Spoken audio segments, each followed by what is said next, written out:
आइए दोस्तों, वृत्त का एक और शानदार प्रश्न देखते हैं जो कि बोर्ड एग्जाम के दृष्टिकोण में बहुत ही महत्वपूर्ण है। तो आइए देखते हैं प्रश्न क्या कह रहा है। तो इसमें कह रहा है कि निम्न आकृति में ए बी एक ओ केंद्र वाले वृत्त का व्यास है, यानी ये वाला क्या है, इस वृत्त का व्यास है। यदि कोण ये ओ ई 150 डिग्री हो और कोण डी ये ओ डी ये ओ कितना है, 51 डिग्री हो, तो हमें क्या करना है, सीबीई का माप ज्ञात करना है। हमें ये वाला कोण क्या करना है, फाइंड करना है, ये वाला। तो सबसे पहले हम वृत्त को देखते हैं। तो यहाँ पे इसका जो दिया है, ये कह रहा है इसका व्यास है। तो ये अगर व्यास है तो ये इसकी हो जाएगी त्रिज्या, ये हो जाएगी त्रिज्या, और ये भी हो जाएगी इसकी त्रिज्या। यानी ये दोनों आपस में क्या है, बराबर होंगे। ये दोनों आपस में बराबर होंगे।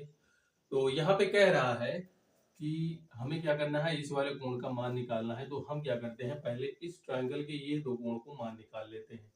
तो यहाँ पे ये दिया है कि ये जो है कोण ये ओ ई, ये क्या है, एक 150 डिग्री है।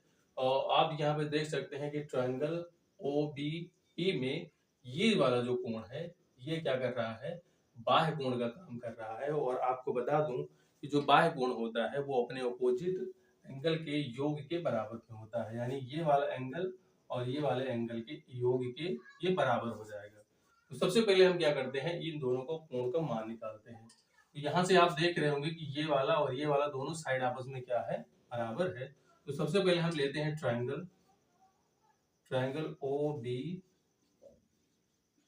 ई में यहाँ पे दिया है ओ बी बराबर है ओ ई की। ऐसा क्यों, क्योंकि एक ही वृत्त की त्रिज्या है।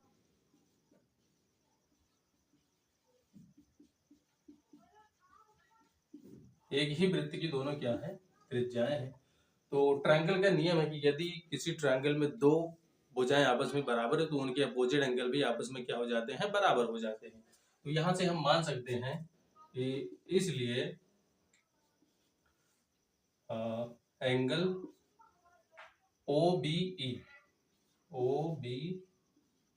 ई इज इक्वल टू ओ ई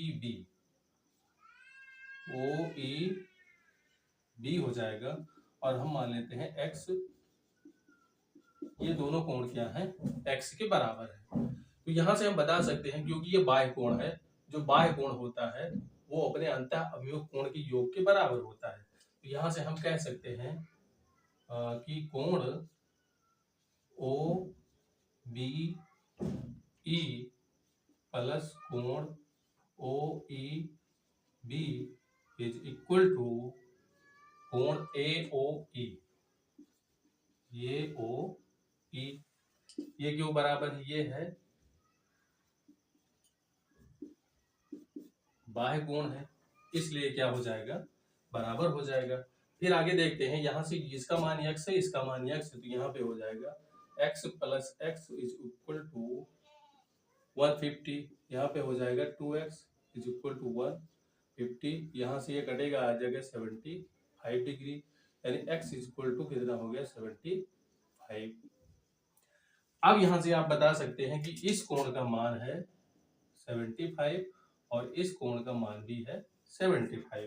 तो यहां से आप देख रहे होंगे ये जो दोनों कोण है, ये दोनों है linear pair angle. Linear pair का मतलब होता है यदि कोई सीधी रेखा है और उस पे कोई तिर्यक रेखा है, तो ये क्या करता है, ये वाला कोण और ये वाला कोण, इन दोनों कोणों का योग होता है 180 डिग्री। तो यहाँ से आप देख रहे हैं कि ये एक सीधी रेखा है और ये एक तिर्यक रेखा है। तो इस वाले कोण और इस वाले कोण का मान हो जाएगा 180 डिग्री। तो हमें क्या करना है, अभी यही वाला कोण निकालना है। तो आप यहाँ से लिख सकते हैं कोण ओ बी ई प्लस में कोण क्या निकालना है, सी बी ई, कोण C B E is equal to 180 degree. ऐसा क्यों है, इसे कहते हैं रैखिक युग्म कोण। इसलिए ये दोनों आपस में क्या हो जाएंगे, इनका जो योग होगा वो 180 डिग्री के बराबर होगा। अभी आपको पता है कि यहाँ पे इसका मान है 75 डिग्री, प्लस में इसका मान हमें पता नहीं है, तो इसका निकालना है CBE is equal to 180 degree. अभी हमें क्या करना है, इसको उस साइड ले जाके उसमें घटा देना है, तो यहाँ पे हो जाएगा कोण CBE is equal to 180 minus 75, तो यहाँ से बचेगा 105। कोण CBE का मान हो गया 105 डिग्री। इस तरह से हमने क्या कर लिया, इस कोण का मान निकाल लिया। तो आसानी से हो गया दोस्तों। आप जरूर बताना कि इसका कोई अन्य मेथड हो तो वो हमारे साथ शेयर जरूर करना। Thank you.